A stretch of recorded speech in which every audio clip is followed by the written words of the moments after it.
यो भूतं च भव्यं च सर्वं यश्चाधितिष्ठति स्वर्यस्य च केवलं तस्मै ज्येष्ठाय ब्रह्मणे नमः। प्रिय श्रोतागण, आज सोशल मीडिया पर देखते हैं, सुनते हैं, मेरे पास भी अनेक संदेश आते हैं कि आर्य समाज पर आज तेजी से प्रहार हो रहा है और जो भी प्रहार कर रहे हैं उनके विषय में छानबीन करें तो ये पाएंगे कि वे इस्लाम पर मौन है, ईसाइयत पर मौन है, यहूदियों पर मौन है, बौद्धों पर मौन है, वामपंथियों पर मौन है। उनका लक्ष्य केवल आर्य समाज की आलोचना करना, ऋषि दयानंद की आलोचना करना है।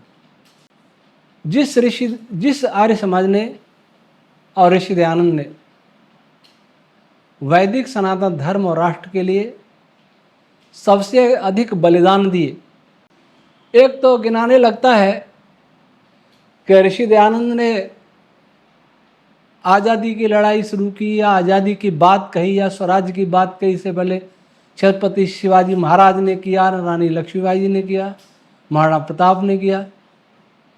उस व्यक्ति में इतनी भी बुद्धि नहीं है कि उस समय तो आर्य समाज था ही नहीं। जब ऋषि दयानंद को स्वराज का उद्घोषक कहते हैं तब बात वहाँ से शुरू होती है जो स्वतंत्रता संग्राम में हुआ था, विशेषकर बाद वाला स्वतंत्रता संग्राम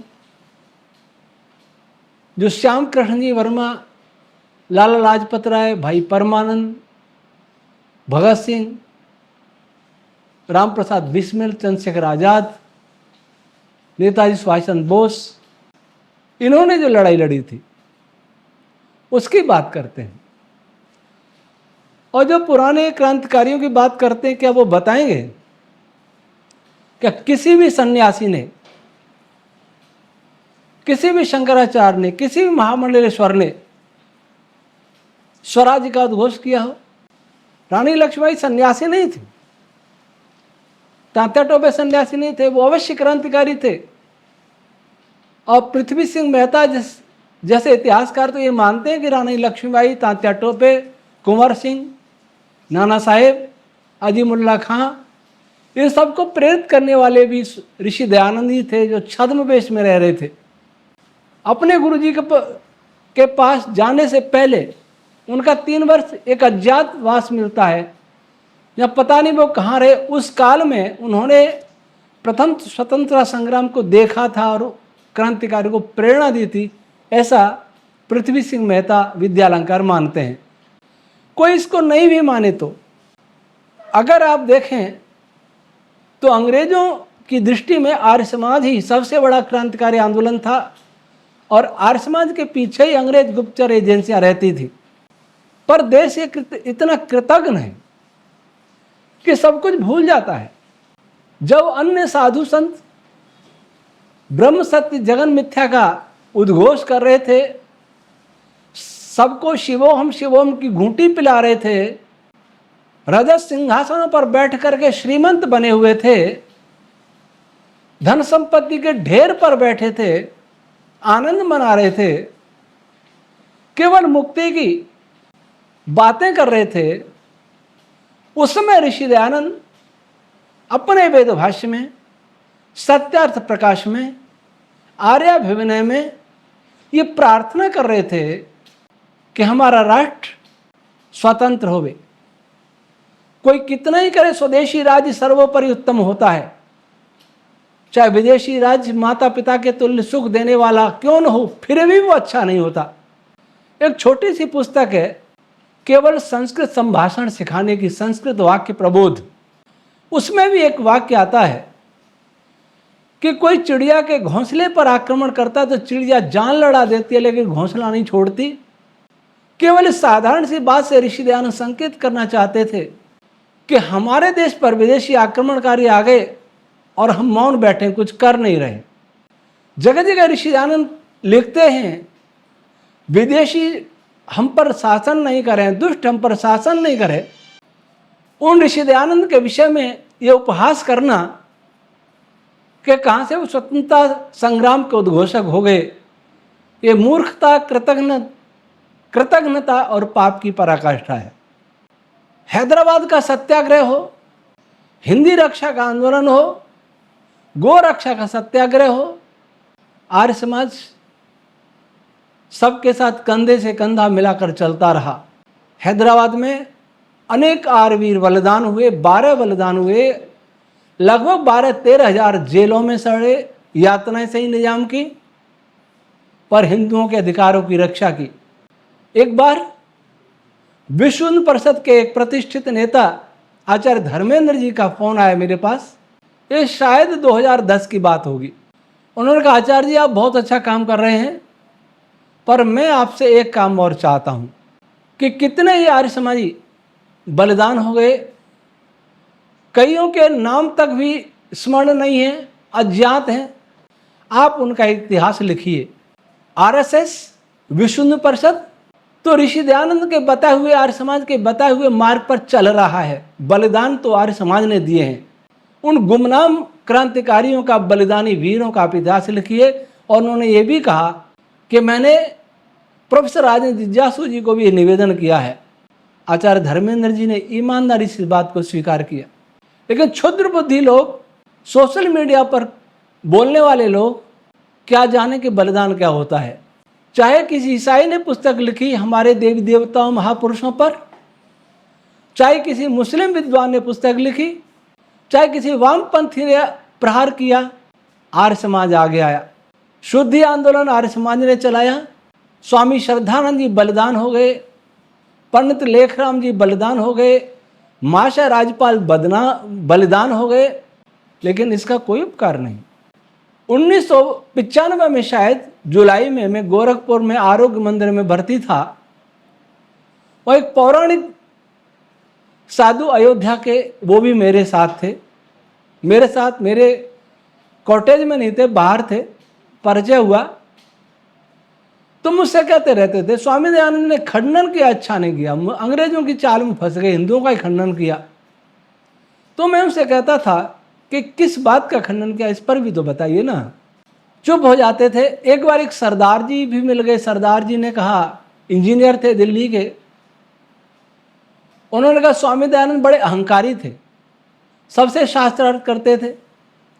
तो मैं कुछ बोलूं इससे पहले वही पौराणिक संत बोल पड़े कि सरदार जी आपको स्वामी दयानंद के विरुद्ध बोलने का कोई अधिकार नहीं है। अगर स्वामी दयानंद नहीं होते तो आपका जूड़ा, ये बाल, ये दाढ़ी, ये बचता नहीं, और हमारे मंदिर, हमारे तिलक, हमारे जनेऊ, हमारी मूर्तियां ये भी नहीं बचती। या तो मुसलमान हो जाते, ईसाई हो जाते, पर हिंदू तो नहीं रहते, आप सिख नहीं रहते। ये स्वामी दयानंद की कृपा है कि उन्होंने हमें बचा लिया। हमारे भले ही मतभेद हैं मूर्ति पूजा आदि पर, लेकिन स्वामी दयानंद हमारे रक्षक बनकर आए इस भारत में। मुझे बड़ा आश्चर्य हुआ, प्रसन्नता भी हुई कि पौराणिक साधु के मन में यह बात तो है कि ऋषि दयानंद ने हिंदुओं की रक्षा की। लेकिन आज ऐसे कृतज्ञ लोग हो गए हैं क्योंकि उन्होंने उस जमाने को देखा नहीं है, पढ़ा नहीं है, सुना नहीं है, अथवा जो विदेशियों से प्रेरित हैं उन्हें कहीं से धन मिलता है। मूर्ति पूजा का खंडन करने वाले तो और भी बहुत हुए, कबीर पंथी हुए, कबीर हुए, बहुत बड़े संत थे। लेकिन कबीर साहब को कोई, या कबीर पंथियों को कोई नमाजी नहीं कहता। विष्णुई संप्रदाय के प्रवर्तक संत जम्बेश्वर जी हुए, उनको भी कोई नमाजी नहीं कहता। राम सनई वाले मूर्ति पूजा नहीं करते, उनको भी कोई नमाजी नहीं कहता। गुरु नानक देव जी मूर्ति पूजा के विरोधी रहे, उनको कोई नमाजी नहीं कहता। आर्य समाज को नमाजी कहते हैं। जिस आर्य समाज ने बचाया उस आर्य समाज को नमाजी कहते हैं, और जिन संतों का राष्ट्र की रक्षा में कोई योगदान नहीं था उनको नहीं कहते। गुरु नानक देव जी के अनुयायियों को छोड़कर किसी का भी कोई अनुयायी आज़ादी में सामूहिक रूप से भाग लिया हो, इसका प्रमाण नहीं मिलता। केवल सिखों ने बलिदान दिया है अगर गुरु परंपरा में देखें तो, और आर्य समाजियों ने दिया है। वैसे सब हिंदू शामिल थे, लेकिन किसी संप्रदाय की परंपरा आज़ादी से लड़ी हो, प्रत्यक्ष सहभागी नहीं रही हो, ऐसा प्रमाण नहीं मिलता केवल आर्य समाज और सिख मत को छोड़ करके। फिर भी आर्य समाज सबकी आलोचना का पात्र क्यों है? फिर भी ऋषि दयानंद को ही विष क्यों दिया गया? क्योंकि ऋषि दयानंद वेद के द्वारा भारत का कायाकल्प करना चाहते थे, वेद के द्वारा भारत को जगतगुरु बनाना चाहते थे। वो स्वामी विवेकानंद जी की तरह अंग्रेजों के प्रशंसक नहीं थे, वो मांस भक्षण नहीं करते थे। राजा राम मोहन राय की तरह अंग्रेजों के प्रशंसक नहीं थे, भारतीय ऋषि मुनियों के निंदक नहीं थे। स्वामी विवेकानंद ने तो लिख दिया कि वैदिक काल में 5 ब्राह्मण एक गाय को चट कर जाते थे, ऋषि मुनि गौमांस खाते थे, तब भी पूज्य हैं। लेकिन जिन ऋषि दयानंद ने ऋषियों का मान बढ़ाया, वेद को ईश्वरी ग्रंथ सिद्ध किया और माना, स्थापित किया, प्राचीन चक्रवर्ती राजाओं की परंपरा पर गर्व किया, महर्षि ब्रह्मा से लेकर महर्षि जैमिनी पर्यंत की ऋषि परंपराओं पर गर्व किया और अपने को उस परंपरा का एक सामान्य अनुचर माना। क्या स्वामी विवेकानंद ये कर पाए? जिन्होंने समाज सुधार के अनेक कार्य किए, स्वामी विवेकानंद ने एक कार्य नहीं है, लेकिन फिर भी ऋषि आलोचना के पात्र हैं। आज भी इस्लामी ईसाई मत के लोग अगर हमारे महापुरुष पर की निंदा करते हैं तो प्रामाणिक उत्तर देने वाला केवल और केवल आर्य समाज है। आज भी चाहे वो राहुल आर्य जैसे युवक हों, चाहे अंकुर आर्य जैसे युवक हों, चाहे स्वामी सच्चिदानंद जैसे युवा सन्यासी हो, चाहे आचार्य योगी भारद्वाज जैसे युवा वक्ता हो, और भी है, आज भी यही बोलते हैं। जो जगह, एक तो स्वामी निश्चलानंद जी के जगह जगह घूम के इंटरव्यू लेते हैं आर्य समाजियों का, कभी मस्जिद में जाके भी इंटरव्यू लेके देखिए, उनसे पूछिए। आज आर्य समाज की आलोचना करने वालों को वेद से कोई लेना देना नहीं। कुछ तो ऐसे भी मन चले आ गए हैं संस्कृत व्याकरण पढ़ करके, वो कहते हैं पशु बलि तो वैध है, ये तो वेदानुकूल है। व्याकरण पढ़ने से आदमी विद्वान हो जाता है, ऐसी मान्यता हम हिंदुओं में ही है। व्याकरण एक विषय है, व्याकरण और भाषा केवल ज्ञान के संचरण में काम आती है, व्यवहार में काम आती है, ज्ञान के आदान प्रदान में काम आती है। वेद को तो वही समझ सकता है जिसमें प्रातिभ ज्ञान हो, वैज्ञानिक प्रतिभा हो, ईश्वर की कृपा हो। ये सब व्याकरण पढ़ने मात्र से नहीं आता। व्याकरण एक माध्यम है, अंग्रेजी एक माध्यम है, पर अंग्रेजी का कोई प्रवक्ता, अंग्रेजी का कोई प्रोफेसर कभी फिजिक्स वाले से जाके भिड़ता नहीं है कि तुम अंग्रेजी नहीं जानते हो, फिजिक्स कैसे पढ़ा सकते हो, फिजिक्स की पुस्तक तो अंग्रेजी मिले। ये मूर्खता हमारे यहाँ भरी है, आर्य समाजियों में भी मूर्खता है। और पौराणिक इसी व्याकरण के बल पर ये अर्थ करने का प्रयास करते हैं कि पशु बलि दी जाती है। एक तो कहता है नरबलि दी भी जाती थी, नहीं भी दी जाती, क्या मतलब है? नरबलि देनी है तो अपनी दे लो ना, अपने इष्ट मित्रों की बलि दीजिए। अगर बलि का पक्ष लेंगे, बलि को कहेंगे वैद्य की हिंसा हिंसा न भवती, पशु को मारने को अगर यज्ञ कार्य कहेंगे, तो बकरीद पर आप बकरा और गौ आदि मारने के लिए किसी को नहीं रोक सकते हैं, किसी को कैसे कर सकते हैं? ये सारे पाप आपने सिखाए हैं। बाइबल के ओल्ड टेस्टामेंट में पशु बलि और यज्ञ वेदी का वर्णन है। ये पढ़ते तो है नहीं, ये जो प्रचारक हैं ये पढ़ते नहीं है, केवल ऋषि दयानंद को टारगेट बनाएंगे, आर्य समाज को बनाएंगे। कुछ पढ़ करके आर्य समाज का साहित्य अवश्य पढ़ रहे हैं, पर नकारात्मक दृष्टि से पढ़ रहे हैं, सकारात्मक दृष्टि से नहीं पढ़ रहे, निष्पक्ष दृष्टि से नहीं पढ़ रहे, छिद्रान्वेषण पढ़ रहे हैं, काक चेष्टावत कर रहे हैं। जैसे कौआ ये देखता घाव कहाँ है वहीं चोंच मारेगा, और पशु कमजोर हो तो जहाँ घाव नहीं है वहां भी घाव कर देगा। ये नहीं देखेगा कि आर्य समाज ने उसका उपकार कितना किया है, ये नहीं देखेगा आर्य समाज ने समाज में कैसा सुधार किया है, ये नहीं देखेगा कि आर्य समाज ने ऋषियों मुनियों और देवों के आदर्शों चरित्रों की रक्षा कैसे की है। मुझे बड़ा आश्चर्य होता है जो हमारे पौराणिक बंधु इस बात पर जोर देते हैं कि हाँ पशु बलि तो है, वैदिक है, गाय को मारेंगे, बैल को मारेंगे, बकरे को मारेंगे, घोड़े को मारेंगे, वो स्वर्ग जाएंगे, ये लिखा हुआ है ब्राह्मण ग्रंथों में, ऐसा वो कहते हैं। उन्हें ये सामान्य सी जानकारी नहीं है कि जिस वेद में हर प्रकार के प्राणी के वध का निषेध हो, जिस गौ को यजुर्वेद के पहले मंत्र में अग्न्या कहा हो, उस वेद में बलि का वर्णन हो कैसे सकता है? अब उनको लगता है कि गौ शब्द आ गया तो गाय ग्रहण कर लो। मेरी पुस्तक है अभेद वेद, ये सबको पढ़नी चाहिए। इसमें ऐसी सब बातों का उत्तर दिया गया है। वेद का अर्थ करते समय पहले वेद से ही वेद का अर्थ करने का प्रयास करना चाहिए कि वेद क्या कहता है। वेद से वेद का अर्थ नहीं हो तो भी ब्राह्मण ग्रंथों का सहारा लेना चाहिए।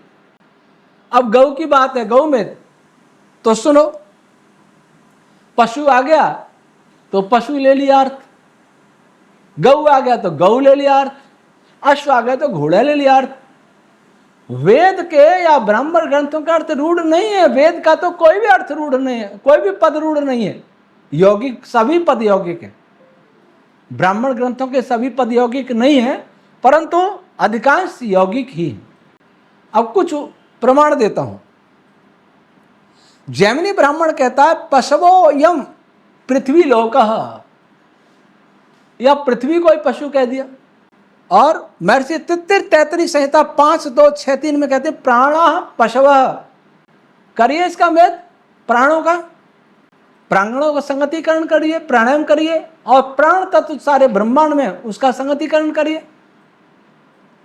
महर्षि याज्ञवल्क्य शतपथ ब्राह्मण 3.8.4.5 में कहते प्राणो वही पशु, प्राणी पशु है।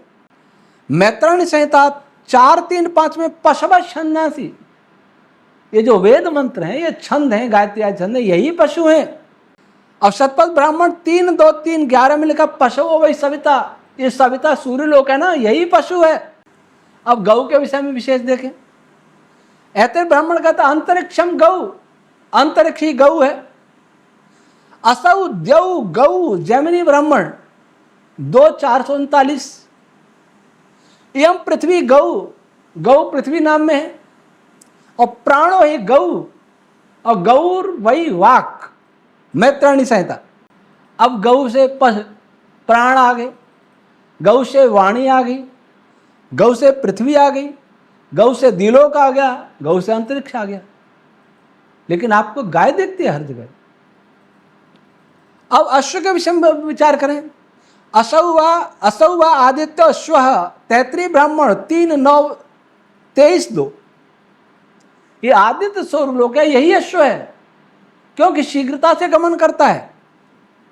इंद्र व अश्व, विद्युत अश्व है। कौशितकी ब्राह्मण 15.4।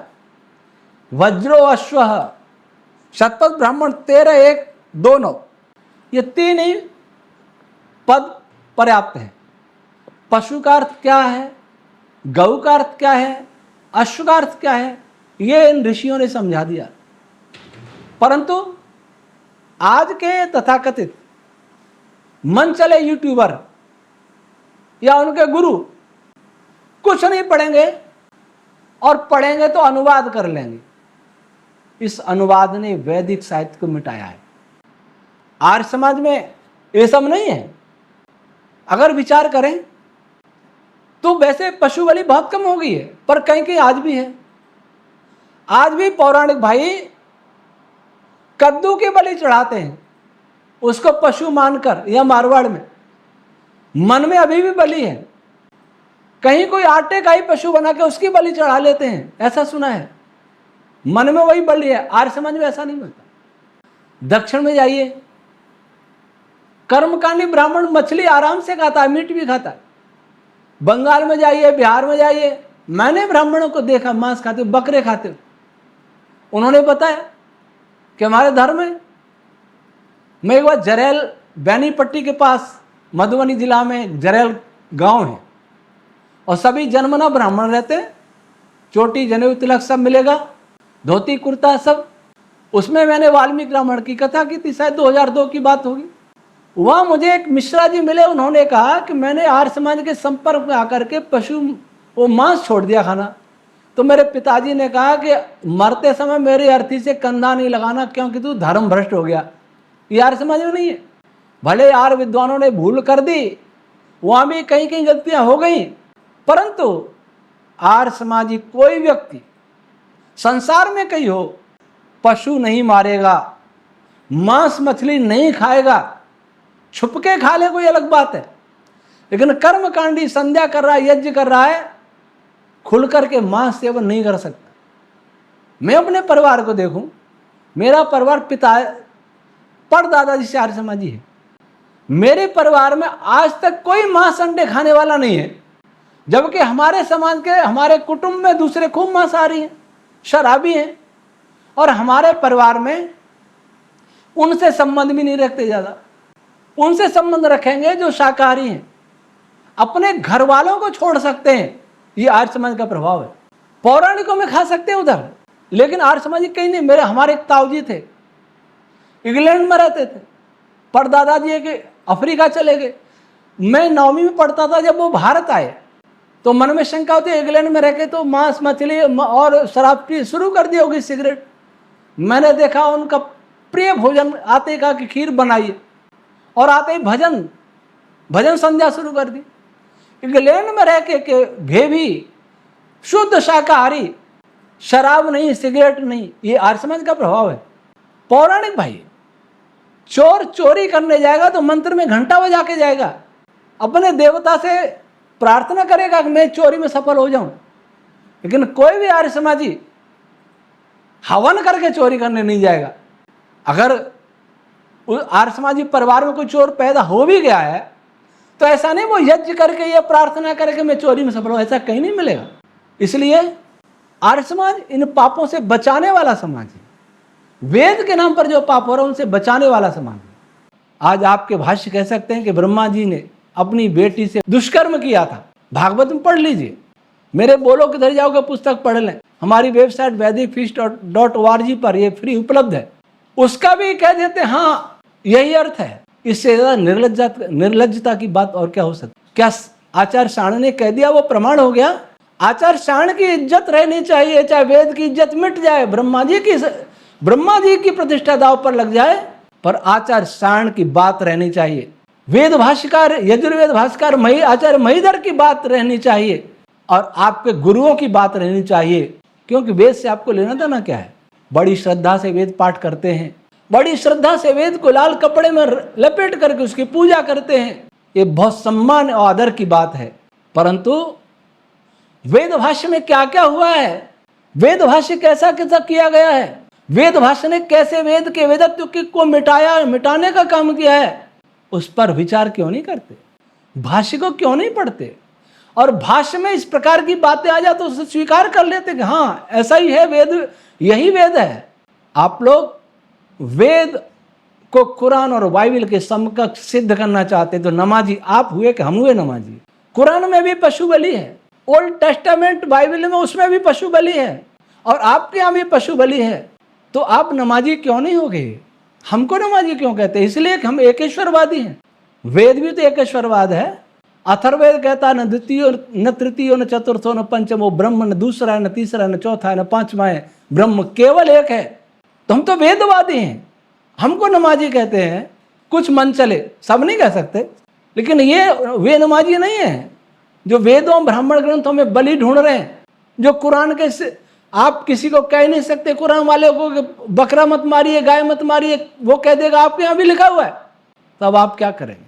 पुराने समय की बात सुनी है, जब श्रीमती गांधी के समय गोरक्षा के लिए सत्याग्रह हुआ था, तो आर्य समाज, सनातन समाज, शंकराचार्य, स्वामी करपात्री जी, सरदार लोग, जैन, बौद्ध सभी मिलकर के बहुत बड़ा आंदोलन किया था। मुझे पता है स्वामी विद्यानंद जी सरस्वती ने, आर्य समाज के सारदर्शी के प्रधान भी रहे थे और अच्छे विद्वान थे। Panipat DAV college, PG college के 20 वर्ष प्रिंसिपल पद पर रहे, अनेक ग्रंथ लिखे, और मेरे उनसे बड़े मधुर संबंध थे। उन्होंने मुझे बताया कि जब सबकी मीटिंग हो रही थी तब किसी ने कहा यदि इंदिरा गांधी सायण के वेद भाष्य को ला करके प्रस्तुत कर दे जिसमें गाय का मांस परोसने का विधान है अतिथि को, तो आप क्या उत्तर देंगे? तब सभी ने एक स्वर से कहा था तब कहेंगे कि स्वामी दयानंद के भाष्य को लाइए, इसको हम प्रमाण मानते हैं। अर्थात श्रीमती गांधी ये कहें कि सायण ने गाय बैल को मार करके अतिथि को खिलाने की बात की, आप गोरक्षा की बात कैसे कर रहे हैं?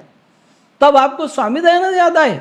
अभी प्रोफेसर आदित्य जिज्ञासु जी का एक संस्मरण पढ़ा, एक लेख पढ़ा, किसी ने भेजा, उन्होंने बहुत लिखा है प्राचीन आर्यों के विषय में कि एक पादरी साहब का, प्रसिद्ध सनातनी विद्वान, सनातनी नहीं कहते, पौराणिक विद्वान कहना चाहिए, सनातनी तो आ रही है, वेद ही सनातन है।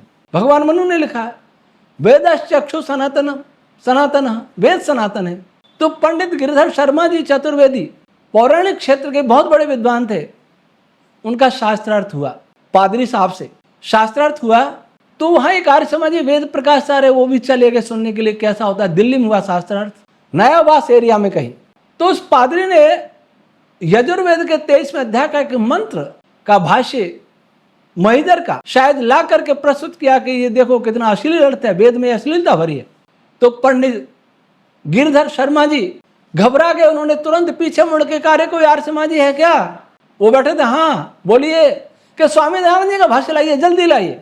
ऋषि दयानंद का भाष्य ला के कहते हैं कि ये भाष्य देखिए, कि आप स्वामी दयानंद का भाष्य नहीं, अपना भाष्य लाइए, महिदर का भाष्य लाइए। कि नहीं, स्वामी दयानंद भी तो हमारे हैं। और पादरी जी ये कह के भाग गए कि मैं आर्य समाज के भाष्य से, मैं भाष्य पर मैं शास्त्रार्थ नहीं कर रहा।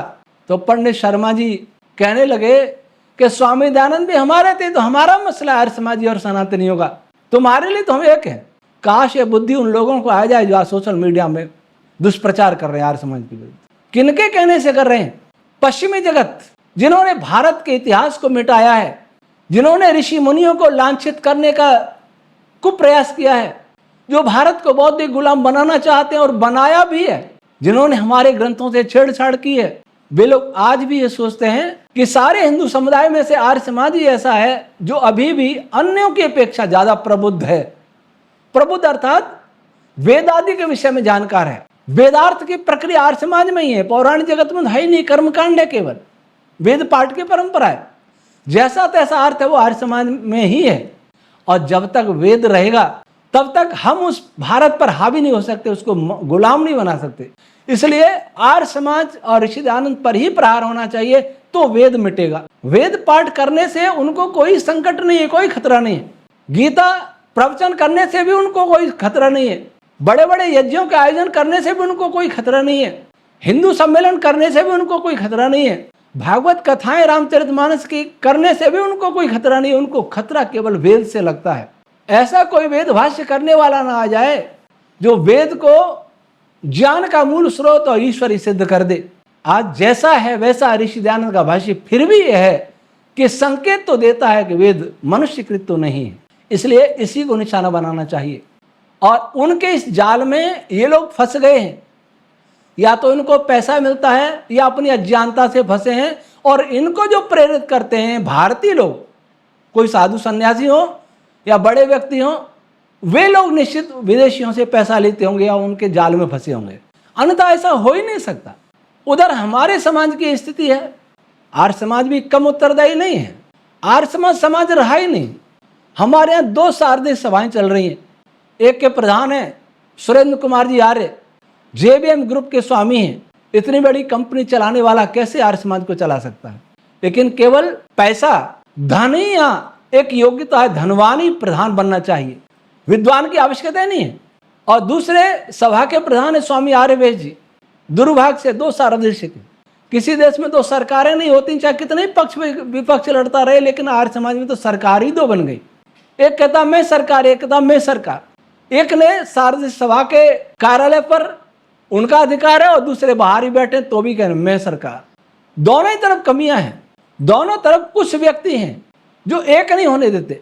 एक व्यक्ति है एस के आर्या जी की सभा में, वही वक्ता है, वही विद्वान है, वही पॉडकास्ट देने जाते हैं, वही यात्राएं करते हैं, विदेश यात्राएं करते हैं, किसी को आज्ञा नहीं देना।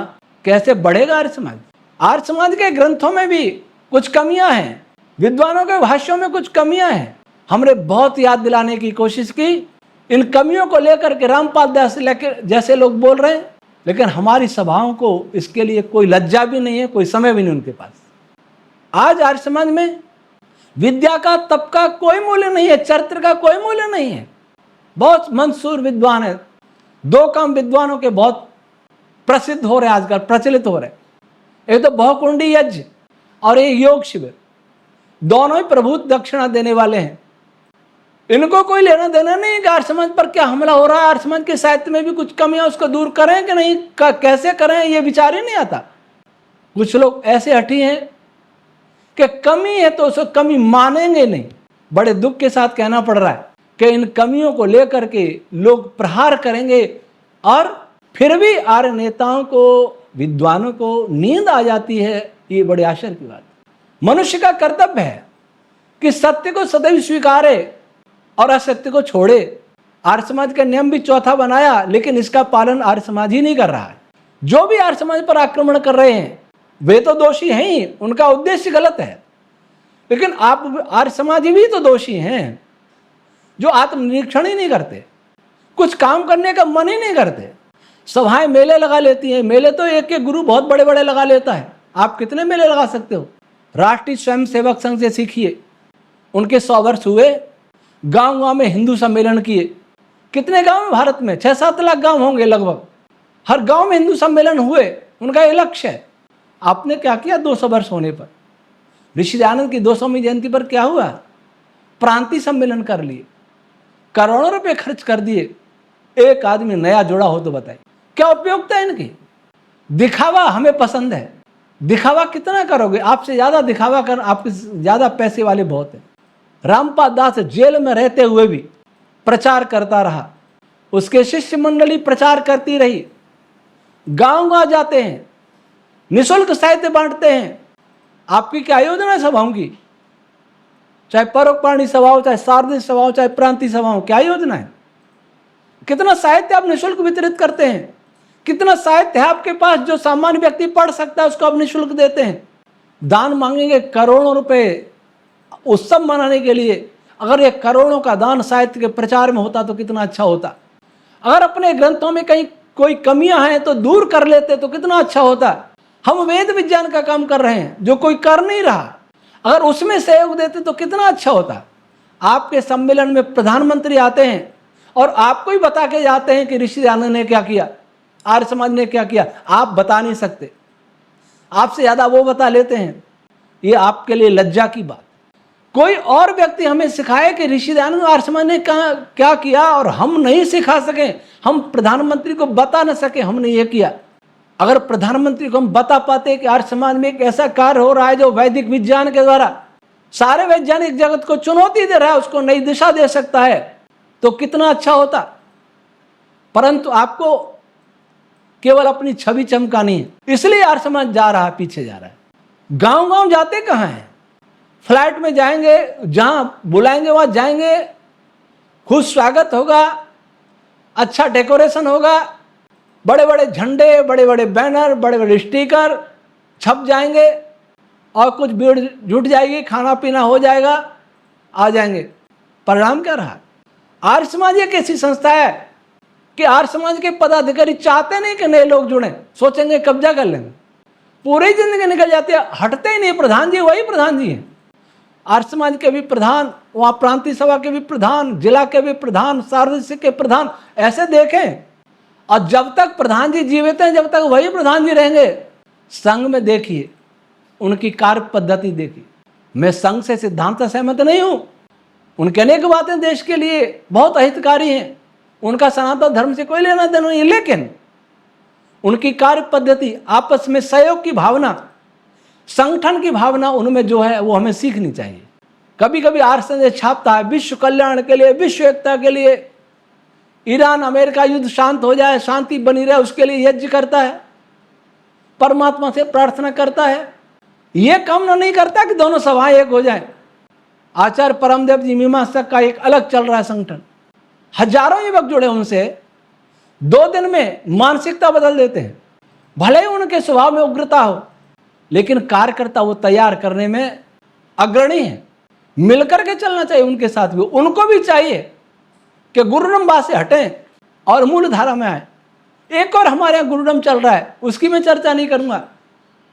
अर्थात हम बिखरे हुए हैं, और सब में अगर देखूं तो देखेंगे वेद के प्रति किसी की रुचि नहीं रही। वैदिक प्रवक्ता है हमारे यहाँ, अंतर्राष्ट्रीय वैदिक प्रवक्ता है हमारे यहाँ, मूर्धन वैदिक विद्वान है हमारे यहाँ, लेकिन वेद का वेदत्व तो कहीं नहीं है। कोई ये सिद्ध करने का प्रयास नहीं कर रहा कि वेद ऐसा ग्रंथ होना चाहिए, वेद का भाष्य ऐसा होना चाहिए जिसकी तुलना कहीं किसी विद्या से न हो। अर्थात जिसकी विद्या, जिसका विज्ञान आधुनिक विज्ञान से बहुत आगे का हो। हमारे यहाँ वेद गवेषक बन जाते हैं, जो वैज्ञानिक खोज करते हैं वो बता देते हैं हमारे वेद में है। इस प्रकार की बातों से वेद का गौरव मिटता है। सत्यार्थ प्रकाश में नियोग विषय को लेकर के बहुत चर्चा हुई है, आजकल बहुत चल रहा है। कोई उत्तर नहीं देने वाला। बहुत वर्ष पहले मैंने उत्तर दिया था, सत्यार्थ प्रकाश उभरते प्रश्नों गरजते उत्तर। इसको आप लोग पढ़ सकते हैं हमारी वेबसाइट वैदिकफीस.org पर, सत्यार्थ प्रकाश उभरते प्रश्न गरजते उत्तर।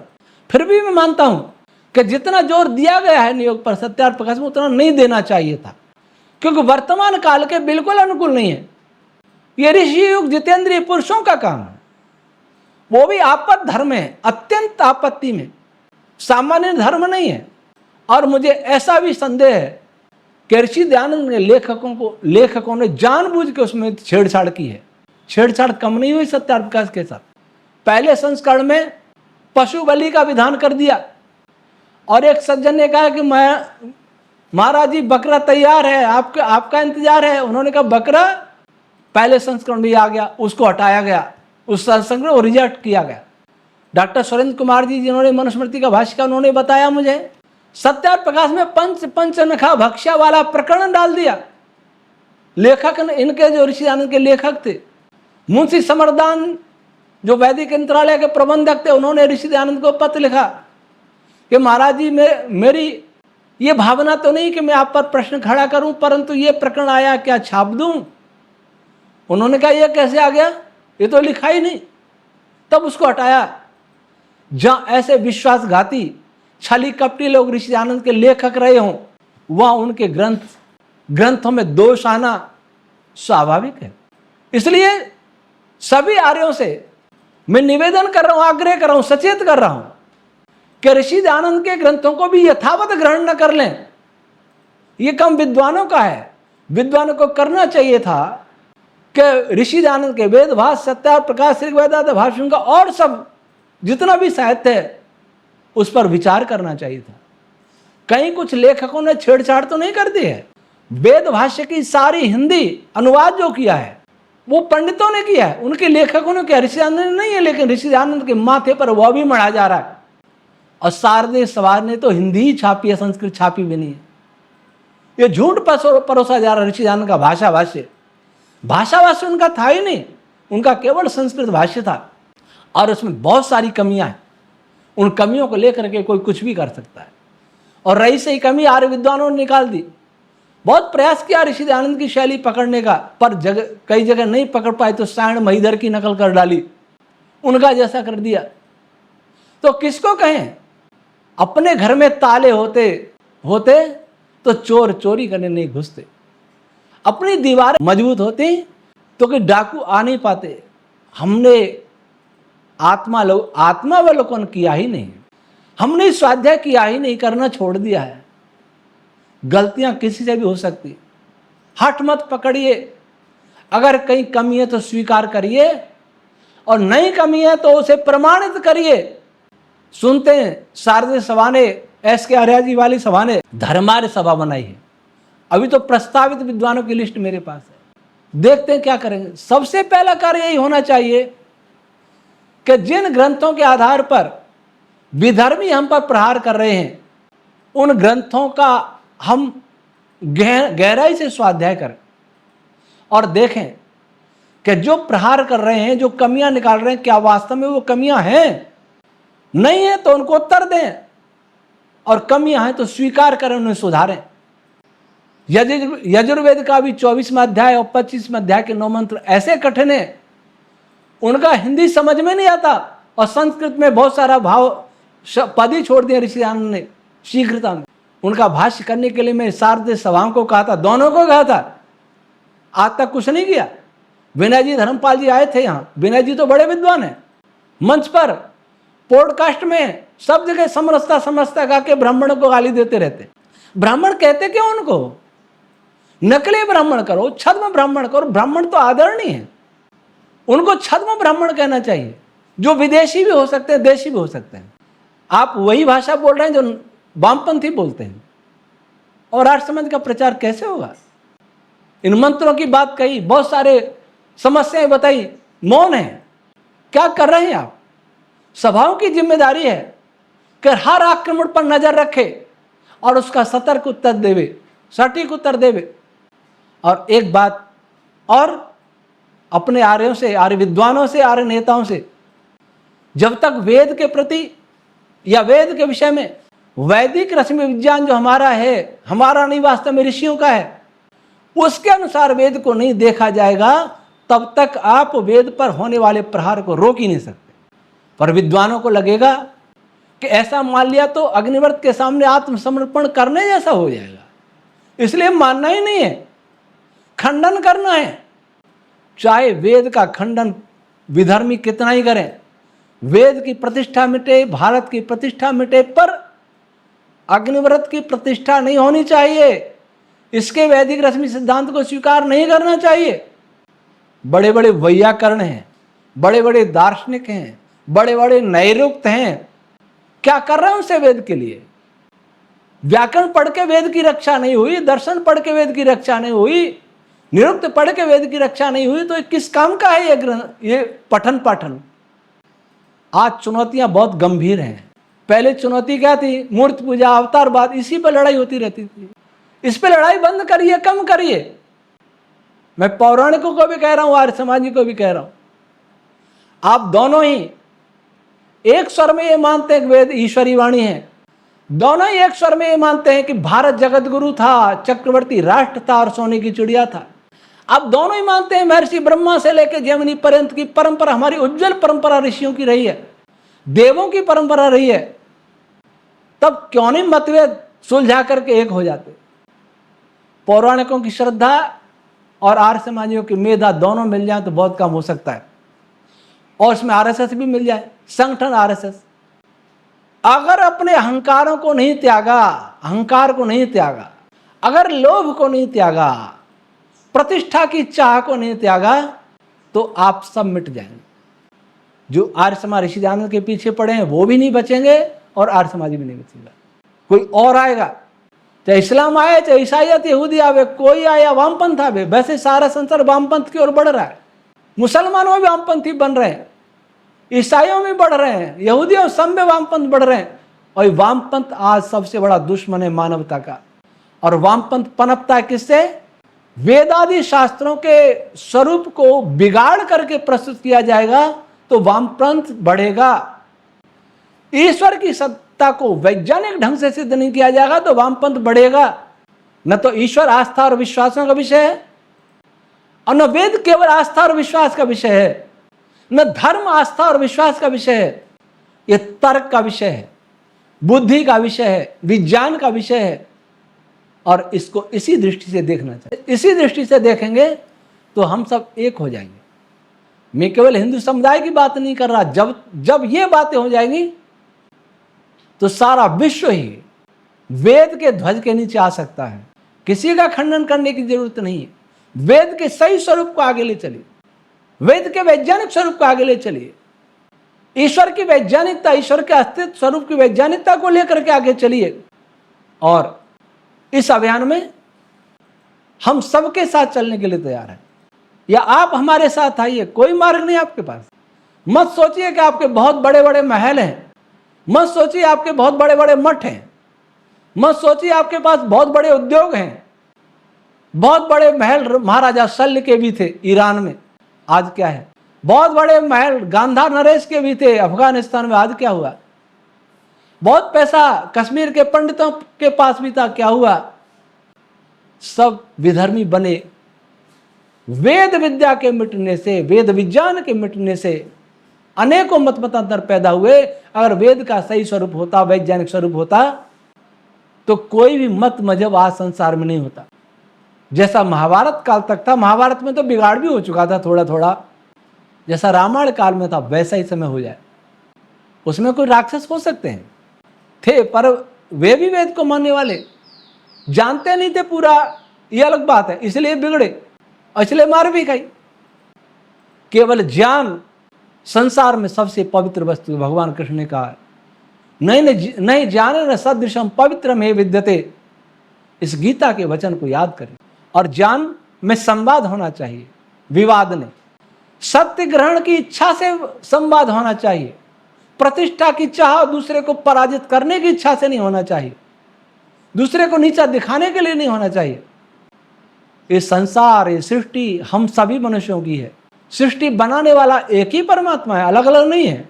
हम सभी जीवात्मा भी स्वरूप से एक जैसे ही हैं, फिर सब क्यों हो रहा है ये? आए हमारे अंदर एक भावना पैदा हो कि हम सत्य को ही जानेंगे, सत्य को जानने का पूरा प्रयास करेंगे। कोई सत्य बताएगा उसको मानेंगे, कोई असत्य हमारी कमी बता देगा, अगर वो वास्तव में कमी सिद्ध होती है हम उसे स्वीकार करके दूर कर लेंगे तो विश्व की सारी समस्याएं सुलझ जाएंगी। आए हम इस मार्ग पर चलें, ईश्वर हमें इस मार्ग पर चलने की शक्ति दे। ओम शम।